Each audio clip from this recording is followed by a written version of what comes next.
Iran এখনই পরমাণু বোমার দিকে যাচ্ছে না। স্থানীয় সময় রোববার রেভলিউশনারি গার্ডের সাবেক প্রধান মোহসেন রেজাইর এ ঘোষণা দেন। জানান, ইসরায়েলের ভয়াবহ হামলায় শতাধিক বেসামরিক হতাহতের পরেও সর্বোচ্চ নেতার ফতোয়া অনুযায়ী ইরান এখনও পরমাণু বোমা তৈরি থেকে বিরত রয়েছে।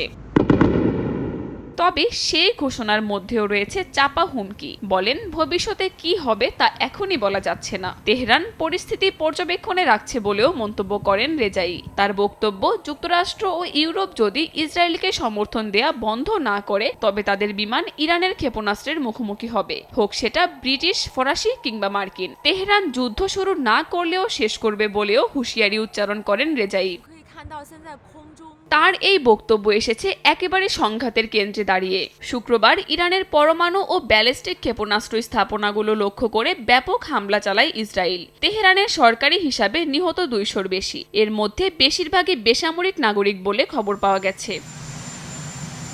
এদিকে রোববার সকালে বাতিল করা হয় ওয়াশিংটন তেহরান পরমাণু সংলাপ। মার্কিন প্রেসিডেন্ট ডোনাল্ড ট্রাম্প হুঁশিয়ারি দেন, এটা কেবল শুরু। তবে তিনি বলেন, তেহরান যদি এখনই অনমনীয় কর্মসূচি কমিয়ে আনে তাহলে হামলা থামানো সম্ভব। জাতিসংঘ নিরাপত্তা পরিষদে যুক্তরাষ্ট্র জানায়, তেহরানের জন্য সবচেয়ে বুদ্ধিমান পদক্ষেপ হবে আলোচনায় ফিরে আসা। কাকুলি আখতার, সময় সংবাদ।